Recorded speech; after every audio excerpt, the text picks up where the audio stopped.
ঠিক আমি যখন কলেজে পড়াশোনা করতাম তখন আমি পাশের রুমে যখন রাত্রে বইলে পড়াশোনা করতে বসতাম দেখতাম আমার বাবা আনোয়ার সাহেব ও মা নাসরিন দুইজনে উচ্চস্বরে আওয়াজ করত, ঝগড়া করত।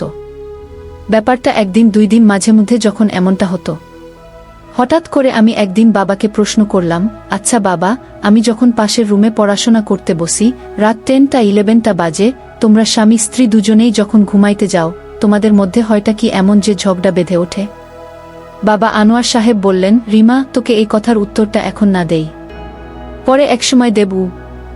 আমি বললাম, ঠিক আছে বাবা, অবশ্যই ব্যাপারটা মিট করতে হবে। আমাকে নিয়ে এই কথাটা কিন্তু একটু আলোচনা করবে বাবা গিয়ে। বাবা বললেন, ঠিক আছে, আমি কাল অফিস থেকে ফিরে আসি গু।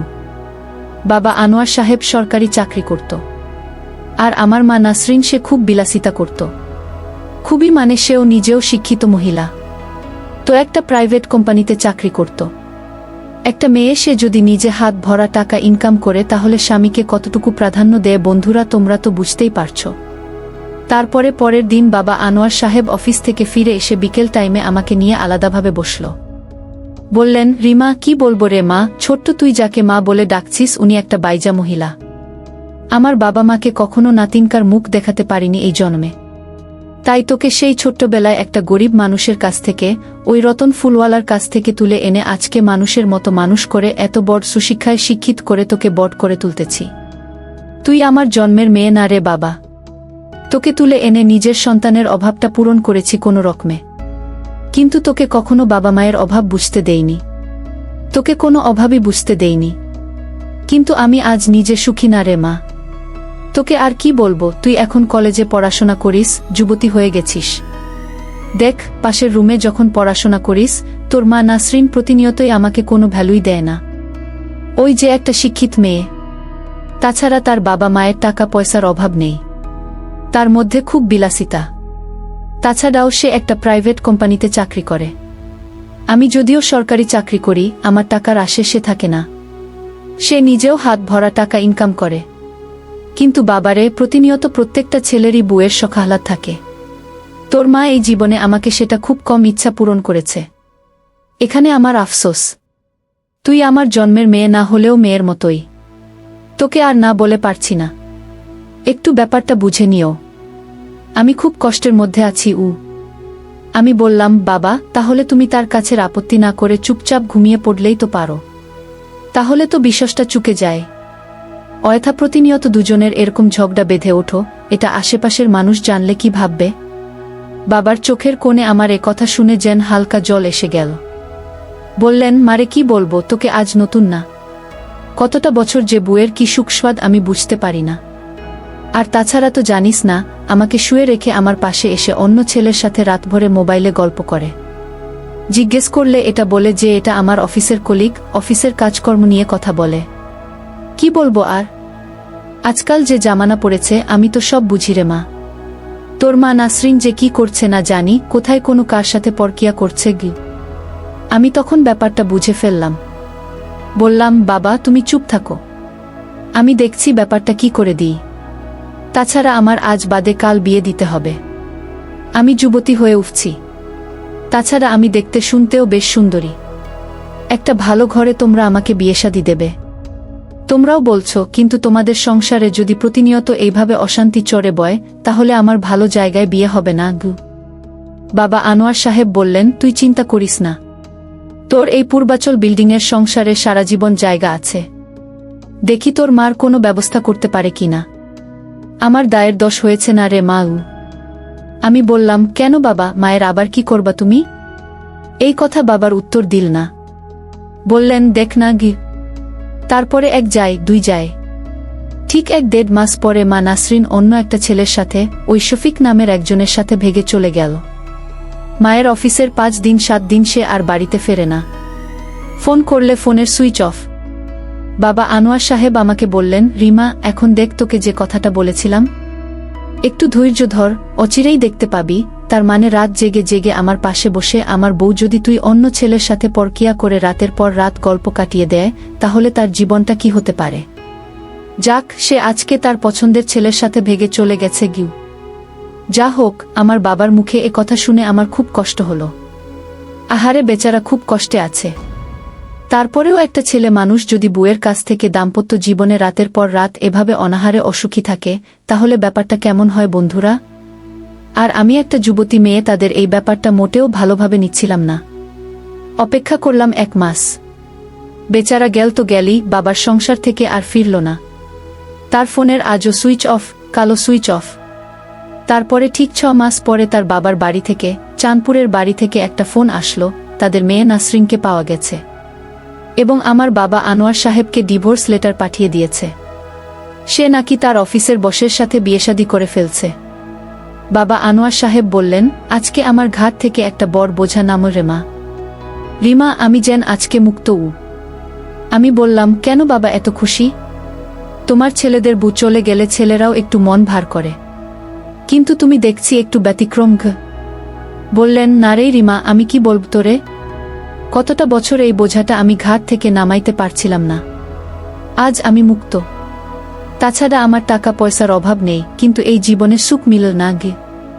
তারপরে আমি বললাম, বাবা, তাহলে একটা ভালো দেখে বিয়েশাদী করে ফেলো। তোমার সেবায়ত্ন করার জন্য তো একটা লোক দরকার গু। বাবা আনোয়ার সাহেব বললেন, আবারও কোনোদিন এই সংসারে আমি পরের মেয়েকে নিয়ে আসব না। তুই আছিস, তুই আমার দেখাশোনা করবি। তোকে আর বিয়ের সাথে আমি দেব না, দিলেও অনেক দেরিতে দেবঘু। আমি বললাম, কেন? বললেন, হ্যাঁ, এই জন্যই দেরিতে দেব। তোকে এত বড় করছি, তার প্রতিদান তুই আমার সেবায়ত্ন একটু করবি গি। তখন আমার মুখটা বন্ধ হয়ে গেল। আমি বললাম, ঠিক আছে বাবা, তাই হবে, তুমি যা করো কি। তারপরে বাবার আবার একটু অভ্যাস ছিল। প্রতিনিয়ত অফিস থেকে ফিরে বাবার বন্ধুদের সাথে আড্ডা দেওয়ার জন্য বাবা বিকেলে আবারও বের হতো বাড়ি থেকে। বাড়িতে একদম একা আমি। একদম একটা বিল্ডিং বাড়ি। মা নাসরিন তো অন্যের সাথে ভেগে চলে গেল। আমি একটা যুবতী মেয়ে। ব্যাপারটা একটু অদ্ভুত মনে হলো। কিছু করার ছিল না, আমারও তো কপালশা। সেই ছোট্টবেলায় বাবা মাকে হারিয়েছি। গরিব মুজিবর চাচা ও হামিদা চাচি একটা ফুল বিক্রেতা বানিয়ে দিল, ওই রতন ফুলওয়ালা। আর এই বাবা আনোয়ার সাহেব সেই ফুল বিক্রেতা রতনের কাছ থেকে আজকে একটা সুন্দর জীবন দান করল। তার অবদানে হয়তো আজকে আমি লেখাপড়া শিখে সুশিক্ষিত হয়েছি, যুবতী হয়েছি, চেহারায় সুন্দরী, সবকিছুই যেন অন্য ছেলেদের প্রাণ ছুঁয়ে যায়। এমনটাই আমাকে দেখতে। তারপরে সে প্রতিনিয়ত বাইরে যেত। তার আবার একটু বদ অভ্যাস ছিল। ওইসব একটু ছাইপাশ, এটা ওটা একটু খাওয়া। বুঝতেই তো পারছো তোমরা। সে মাতাল অবস্থায় মনে হয় বাড়ি ফিরত, এমনটা প্রতিনিয়ত আমি খেয়াল করতাম। তারপরে যখন সে রাত 11টা বাজে, প্রতিনিয়ত সে ওই সময় বাড়ি ফেরে। তার ওই সময় সেন্টিমেন্টাল কথাবার্তা দিয়ে দাঁড়িয়ে থাকে। তাকে কি বলে সে নিজেও জানে না। টাপুর টুপুর বৃষ্টি হচ্ছিল। ঝিমঝিম করে আমি বাবার রুমে মোবাইলটা দেখতে দেখতে একটু আলসে আলসে ঘুমিয়ে পড়ছি। বাড়িতে তো আর কেউ নেই। বাবা আনোয়ার সাহেব ওই অবস্থায় এসে শার্টটা আলমারির উপর রেখে আমার পাশে শুয়ে পড়ল। আমাকে ডাক দেয়নি, লাইটটাও বন্ধ করে দিয়েছে। আমি চিন্তা করলাম যে আমি যখন বুঝতে পারলাম যে পাশে একজন কেউ শুয়েছে, কিন্তু তখন ঘড়ির দিকে তাকিয়ে দেখি রাত 2টা বেজেছে। তার মানে আমিও বৃষ্টির মধ্যে গভীর ঘুমে ঘুমিয়ে গিয়েছিলাম। আমার গায়ের দিকে আমার হাতটা পড়তে দেখে আমার জামাকাপড় খোলা, আমার গায়ে কিছু নেই। তখন চিন্তা করলাম, হঠাৎ কি ব্যাপার? আমার গায়ে কোনো কিছু নেই। তাছাড়া আমার এ হাল কিভাবে হলো? আমি তো গভীর ঘুমে ঘুমিয়েছিলাম। পাশেই দেখি বাবা আনোয়ার সাহেব আমাকে জড়িয়ে জড়িয়ে শুয়ে আছে। নিঝুম ঘুমে পড়ে সে ঘুমাচ্ছে। আমি বাথরুমে গেলাম যে আমার সাথে কি হলো। ওদিকে দেখি একদম ভেজা। বাবারটা অদ্ভুত মনে হলো। না, কিছু একটা তো হয়েছে নিজের অজান্তে। তার মানে বাবা মাতাল অবস্থায় বাড়ি ফিরে। ছি ছি, কি হলো এটা? তার তো এই সময় দিকতিখারা ছিল না, তার কোনো গান ছিল না। কিন্তু তাই বলে আমাকে? আমি বুঝতে পারিনি। আমি এতটাই ঘুমিয়ে গিয়েছিলাম। কি সর্বনাশা ঘুম! নিজের উপর খুব রাগ হলো। বাথরুম থেকে পরিষ্কার হয়ে আমি আমার রুমে ফিরলাম। বাবাকে জোরে জোরে ডাক দিলাম, একটু ভাত খেয়ে শুতেন। কখন আসছেন? আমাকে ডাকবেন না? বাবা যেন কোনো রকম নাড়েও না, আবারও ঘুমালো। আমি তাকে গায়ে ধাক্কা দিয়ে আবারও ডাকলাম, সে কিছুতেই উঠল না, দেখে গভীর ঘুমে ঘুমাচ্ছে। অথচ আমার এটা কি হলো? তারপরে নিজের গা মনে নিজে টেনেছিঁড়ে খুব রাগ হচ্ছিল। আমি আমার রুম থেকে বেরিয়ে আমার রুমে চলে আসলাম। লাইটটা জ্বালিয়ে 10 মিনিট নানান রকম চিন্তাভাবনা করতে লাগলাম। সে মাতাল অবস্থায় বাড়ি ফিরে এটা কি করল? হ্যাঁ, আমি বুঝতে পারিনি। তার মানে কি আমি এতটাই যুবতী হয়ে গেছি যে সে এত কিছু করছে তবু আমি না? তারপরে যা হোক, আবারও ঘুমিয়ে পড়লাম। মাথার উপর রাতে এত চিন্তা করে আর কি করব? সকাল হলো। বাবার জন্য রান্না করে আমি কলেজে যাব ভাবছি, আর বাবা অফিসে যাবে। বাবাকে আগে খাওয়া দাওয়া করে বের করে দেব। তারপর আমি বাবার সামনে খাওয়ার পরিবেশন করলাম। বাবা আনোয়ার সাহেব খেতে খেতে বললেন, রিমা, ব্যাপারটা একটু অন্যরকম। একটা কথা বলে যে মা, তোকে আমি কি গু? আমি বললাম, কি বাবা? মানে আমি বাবাকে কিছু বুঝতে দিচ্ছি না। বললেন, প্রতিনিয়ত রাতে 10টায় আমি বাসায় ফিরি, তোর মা নাসরিন থাকলে তার সাথে যে আমার বিহেভটা হতো, আজকে বুঝি এরকম একটা কিছু হয়ে গেল। কিন্তু আমি মারে ওই ঘোরতালে কিছু বুঝতে পারিনি। তুই কি কিছু বুঝিসনি? আমি বললাম, কি বুঝবো বাবা? বললেন, তুই রাতের ব্যাপারটা আসলে ওই সময় দেখ, আমি রতটা মানে দিকফেরেশতা থাকি না রে। আমি সব কিছু ভুলে যাই। ক্ষমা করে দিস আমাকে। আমি একটা ভুল করে ফেলছি তোর সাথে গু। আমি বললাম, বাবা, যাই করো না করো, হয়তো তুমি অন্যথায় থাকলে এটা করতে না। কিন্তু প্রতিনিয়ত তুমি এইভাবে মায়ের সাথে অশান্তি করো বলে তোর মা নাসরিন আমাকে সারাটা জীবন যেভাবে জ্বালিয়েছে, তাই আজকে এই পথটা বেছে নিয়েছি। বন্ধুদের সাথে একটু পেটে পড়লে আমার খুব ভালো লাগে। আর এই মুহূর্তে তোর মায়ের সাথে কি হতো আমি বুঝতাম না রে। কি? আমি বললাম, ঠিক আছে গিউ। বললেন, তোরে কেমন লেগেছে? আমি মুখটা মাটির দিকে নিচু করে বললাম, যা করেছ ভালোই করেছ। আমি তো গভীর ঘুমে ঘুমিয়েছিলাম বাবা, বুঝতে পারিনি গিয়ে। বাবা আনোয়ার সাহেব তখন বললেন, এত ঝড় তুফান তবুও বুঝতে পারিসনি? তার মানে তুই সাবালিকা হয়ে গেছিস মা? আমি হেসে দিয়ে বললাম, হ্যাঁ, মনে করো তাই। বললেন, এইভাবে যদি প্রতিনিয়ত একটু সেবায়ত্ন করতিস রে বাবা, তাহলে তুই আমার পরের মেয়েকে আর এই পূর্বাচল বিল্ডিংয়ের বাড়িতে আনতাম না ঘু। আমি বললাম, ঠিক আছে, তাড়াতাড়ি খেয়ে অফিসে যাও। অফিস থেকে ফিরে এসে দেখা যাবে গু। তারপরে বাবা আনোয়ার সাহেব অফিসে চলে গেল। আমি বাবাকে খাইয়ে দিয়ে নিজে খাওয়া দাওয়া করে আমিও মহিলা কলেজে গেলাম। কলেজ থেকে ফিরে আসলাম। বাবা দেখি শহর থেকে মানে অফিস থেকে ফিরে মার্কেটে গিয়ে আমার জন্য তার শখের অনেক গয়নাপাতি, আমার জন্য শখ করে শাড়ি, কত কসমেটিক্স, অনেক কিছু নিয়ে আসছে বাড়িতে। বললেন, রিমা, প্রতিদিনের মতো আজকে আমি বন্ধুদের সাথে ওই সব ছাইপাশ খেতে আর যাব না রে। আজকে তোকে নিয়ে আমি ঘরে বসব। কটা কথা আছে তোর সাথে, যদি একটু সময় দিতিস গু। আমি বললাম, হ্যাঁ, সেই ছোট্টবেলায় আমাকে কুড়িয়ে নিয়ে এসে মানুষ করেছ, সুন্দর একটা জীবন দান করেছ। এখন তুমি যা খুশি তা করবে। আমি কি তোমার কথার অবাধ্য হতে পারি? তুমিই তো আমার মনিব ঘু। যেন কথাটা সে অন্যভাবে নীল। বললেন, তুই কি রাগ করে বলছিস? আমি বললাম, না বাবা, একদম না। বল, কি বলবে? বললেন, ব্যাগটা হাতে নিয়ে দেখ, ওর মধ্যে কি আছে। আজকে সুন্দর করে একদম বিয়ের পিড়িতে একটা মেয়ে যেভাবে সেজেগুজে বসে, এভাবে সাজুগুজু করে একটু দেখাবি রে মা। মনটা শান্ত হতো যদি এভাবে তোকে দেখতে পেতাম গু। আমি তার কথা, তার রহস্যময় সব চাওয়া বুঝতে পারিনি। ব্যাগ খুলতেই দেখি আমার জন্য সোনার নেকলেস, সোনার আংটি আর কত কসমেটিক্স, মার্বেল দরজার চারি। আমি মার্বেল দরজার চারিটা হাতে করে বাবাকে প্রশ্ন করলাম, বাবা, আমার জন্য এই মার্বেল দরজার চারি আনছো কেন? এটাতে আবার কি ইচ্ছে তোমার পূরণ হবে? বললেন, বাবারে, তোর মা নাসরিন যখন নতুন বউ হয়ে আমাদের পূর্বাচল বিল্ডিংয়ের বাড়িতে আসছিল, সেই সবের কথা বলছি। তখন ঝকচকে করে তোর মাকে মার্বেল দরজার চারি কিনে নিয়ে এসে আমি পরাতাম। কেন জানিস? আমি জিজ্ঞেস করলাম, কেন বাবা? বললেন, তোর মায়ের গর্তনাভিলটা এই মার্বেল দরজার চারি পড়লে মৃদু দেখা যেত। আর এরকম দেখতে আমার ভীষণ আনন্দ হয় রে, খুব ইচ্ছে করে। তোর বেলাও ঠিক তাই। আমি যেন তার কথায় একটু লজ্জা পেলাম, তবু বললাম, ঠিক আছে বুহারা, তুমি তোমার মনের মধ্যে অনেক কষ্ট বুঝি। ঠিক আছে, তোমার সব ইচ্ছেই পূরণ করব। তারপরে আমি আমার রুমে গিয়ে সুন্দর করে সেজেগুজে গয়নাপাতি গায়ে লাগিয়ে সুন্দর করে আমার গর্তযুক্ত নাভি ও উরু খুব সুন্দর করে ডিজাইন করে তার সামনে ডিসপ্লে করলাম। সে আমাকে এক দৃষ্টিতে তাকিয়ে দেখতে লাগল আর বলল, এদিকে আয় রে। কি? আমি তার কাছে আগেই গেলাম। সে আমাকে বুকে জড়িয়ে ধরে মাথায় হাত বুলিয়ে ভীষণ আদর করল। আমারও খুব ভালো লাগলো। তখন মনে হচ্ছিল যেন এটা যেন একটা সত্যিকার মানুষের ছোঁয়া পেলাম। এ জীবনে প্রথম গাটা ছমছম করছিল। কেমন যেন শিহরণে আমার পায়ের তলা থেকে মাটিটাই সরে যাচ্ছিল। ভীষণ ভালো লাগছিল। সময়টা অদ্ভুত। তাকে আমি জিজ্ঞেস করলাম, তুমি আমাকে এভাবে আর কতদিন বুকে জড়িয়ে রাখবে? আমি এখন যুবতী হয়ে গেছি। আজ না হয় কাল তো তোমাকে বিয়ে দিতে হবে। আমি পরের বাড়ি চলে গেলে তোমাকে কে দেখাশোনা করবে? শুনি তাই বলি কি, আমি থাকতে থাকতে একটা বিয়েশাদি করে ফেলি।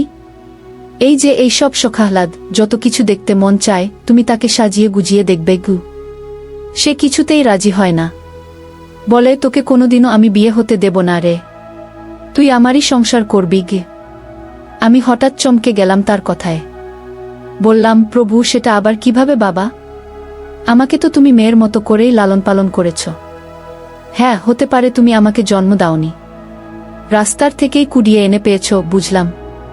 তাই বলে কিভাবে আমি কোনো সম্পর্কে তোমার সংসারে থাকব? তাছাড়া তুমি যেভাবে আচরণ করছো, এভাবে তো আসলে হয় না গি। তখন উনি বললেন, হ্যাঁ, তোর সাথে আমার কোনো রক্তের সম্পর্ক নেই, তোকে আমি জন্ম দেইনি, তুই আসলে আমার সম্পর্কের কেউই না। চাইলে তোর সাথে আমি বিয়েশাদি করে এই জীবনটা পার করে দিতে পারি রে। যদি তুই রাজি থাকিস, অমত করিস না রে বাবা, রাজি হয়ে যাগু। তার কথায় আমি একটু বিস্মিত হলাম, একটু চিন্তায় পড়ে গেলাম। আসলে সে এই মুহূর্তে যে কথাটা বলল, সে আমাকে জন্ম দেয়নি, তার সাথে আমার রক্তের সম্পর্কে কেউই না। তার মানে শরীয়ত অনুযায়ী তার সাথে বিবাহ বন্ধন আবদ্ধ হওয়া যেতেই পারে। এটা ভেবে চুপ করে থাকলাম। তাকে জিজ্ঞেস করলাম, তাহলে তোমার চাকরি, তোমার রিটায়ারমেন্টের পেনশনের টাকা? বললেন, সব তোর নামে আসবে। সারাটা জীবন তুমি এই পেনশনের টাকা পাবে। আর তোমাকেও আমি একটা চাকরি বাকরির ব্যবস্থা করে দিতে পারতাম। কিন্তু বল, তুমি রাজি কিনা? আমি বললাম, ঠিক আছে, আমি তোমার কথায় রাজি। তারপরে আমাকে বলল, আজকে আমি তোমাকে নিয়ে একটু মস্তি করতে চাই, তোমার সেবা পেতে চাই। রিমা, তুমি না করো না গে? আমি তার কথায় না কোনো জবাব না দিয়ে মাথা নেড়ে বললাম, ঠিক আছে গিয়ে। তারপরে খাওয়া দাওয়া সেরে তার রুমে আমি গিয়ে বসলাম। সে উঠে গিয়ে দরজাটা লাগিয়ে দিল। আমি বললাম, আমাদের গেটওয়ালা বাড়ি, এই পূর্বাচল বিল্ডিং। এ বাড়িতে রাতে কেন? দিনেও তো অন্য মানুষ আসে না বাবা, তুমি এভাবে দরজা লাগাচ্ছ কেন? বলল, তোরে এই সুন্দরী মায়াবতী মুখখানা দেখব আমি। তোর মাথাভর্তি কালো কোকডানো কালো কেশ আর কোমরটাস্টসে দুটো ঠোঁট, আজনা টানা টানা দুটো চোখ, আর তোর পায়ের থেকে মাথা অবধি যেন সবকিছু মেয়ের যোগলে আমার প্রাণটা ছুঁয়ে যায়। তোকে দেখলে, তোর মতো মেয়ের সেবা পেলে আমার জীবনটা ধন্য রে। বাকি জীবনটা মনে হয় আমি খুব সুখেই কাটাতে পারব। কারণ যে মহিলাটা আমার বাড়ি থেকে আমাকে ছেড়ে চলে গেল, অর্থাৎ তোর মা নাসরিন, সে এক যুগের মধ্যে কখনো আমাকে জীবনে সুখী করতে পারেনি। সে আমার কথার অবাধ্য হয়ে চলত। আমার মধ্যে বড় কষ্টের পাহাড় তৈরি হয়ে গেছে। সেটাকে তুই, রিমা, তিলে তিলে ক্ষয় করে দিবি তোর ভালোবাসা দিয়ে। পারবি না? আমি বললাম, অবশ্যই পারব। হঠাৎ করে সে ঝাপটে আবেগের বসে আমাকে বুকে টান দিয়ে জোরে জড়িয়ে ধরে ভীষণভাবে ঠোঁট খেতে লাগল, আদর করতে লাগল, মাথায় হাত বুলিয়ে দিতে লাগল। এক পর্যায়ে লাইটটা নিভিয়ে দিয়ে সেদিন আমার সোহাগতনে যা করল, বন্ধুরা বুঝতেই পারছ। পরে দেখে আমার মুখটা কেমন ঘামে লাল হয়ে গেছে, চুলগুলো কেমন এলোমেলো। আমি আমার রুমে এসে মুচকি হাসি দিয়ে আয়নার সামনে মুখখানা দেখে খুব আনন্দ হলো। ভাবছিলাম, এই বয়সে উনি এত সুন্দর করে সব কিছু করেছেন, বেশ ভালোই তো। যেটা ভাবছিলাম সেটা উল্টো, একে দিয়ে বাকি জীবনটা পার করে দেওয়াই যেতে পারে। তাছাড়া উনার পেনশনের টাকায় আমার বাকি জীবন খুব ভালোভাবে চলে যাবে। এই বাড়িসয় সম্পত্তি সব কিছুর মালিক আমি। তাছাড়া উনার সাথে আমার খুব অচিরেই বিয়ে হবে। হয়তো মনের মধ্যে একটু কুতূহল ছিল, এই 55-56 বছরের বৃদ্ধ মানুষ তার জীবনে আর কি বা দিতে পারবে। কিন্তু আমার ধারণাটা একদম ভুল। সে আমাকে যথেষ্টভাবে চালিয়ে নিতে পারবে বাকি জীবনটা। এটা ভেবে তার সাথে পরের শুক্রবারে আমি স্থানীয় রেজিস্ট্রি অফিস থেকে কোর্ট ম্যারেজ করে একদম সংসার করতে লাগলাম। 1 বছর যেতে না যেতেই সে আমাকে গর্ভবতী বানিয়ে দিল। আমি সন্তানের মা হতে যাচ্ছি। খুব আনন্দ হলো। সন্তান প্রসব করলাম, একটা মেয়ে সন্তান হলো। মেয়েটাকে আদরত্ন করে মানুষ করতে লাগলাম। আর সে আমাকে দাম্পত্য জীবনে তার জীবনের যে অভাবটা ছিল তার বউয়ের কাছ থেকে, সে প্রতিনিয়ত রাতে আমার কাছ থেকে তা পূরণ করে নিত। দাম্পত্য জীবনে সে নিজেও সুখী হলো এবং আমাকেও সুখী করল। তাকে এখন এই আদর্শে বায়ত্ন দিয়ে, তবে অবৈধ না বৈধভাবে, স্ত্রী হিসেবে দাম্পত্য জীবনে তাকে সুখী করতে পেরেছি। তারপরে বন্ধুরা, তার সাথে আমার সুখেই অনেক দিন কাটতে লাগল। তো আমার জীবনে সেই ছোট্টবেলায় বাবা মাকে হারিয়ে গরিব মজিবর চাচা ও হামিদা চাচি আমাকে ফুল বিক্রেতা বানিয়ে দিল। সেই ফুল বিক্রেতা রতনের কাছ থেকে আজকে সাহেব বের করতে গিয়ে আমাকে নিয়ে সে যে জীবনটা দান করল, আবার শেষ পর্যায়ে তারই জীবনসঙ্গিনী হল। এটা একটা চমৎকার ব্যাপার। এই গল্পটা মনের মধ্যে অনেক দিন চাপা রেখেছিলাম বন্ধুরা, আজকে তোমাদের সাথে শেয়ার করলাম। তো তোমাদের গল্পটা শুনে কেমন লেগেছে? যদি ভালো লেগে থাকে তাহলে এখনই এই ছোট্ট চ্যানেলটিকে সাবস্ক্রাইব করে দাও, ভিডিওতে একটা লাইক দাও, আর শেয়ার করে তোমার কাছের মানুষটাকে শোনার সুযোগ করে দাও। আর হ্যাঁ বন্ধুরা, আগামীকাল আরও সুন্দর গল্প নিয়ে আসার জন্য চেষ্টা করছি। ততক্ষণে সবাই অপেক্ষা থাকবে, ভালো থাকবে, নিজের স্বাস্থ্যের যত্ন নেবে, তোমার পরিবারের খেয়াল রাখবে। আজ এ পর্যন্তই, টাটা।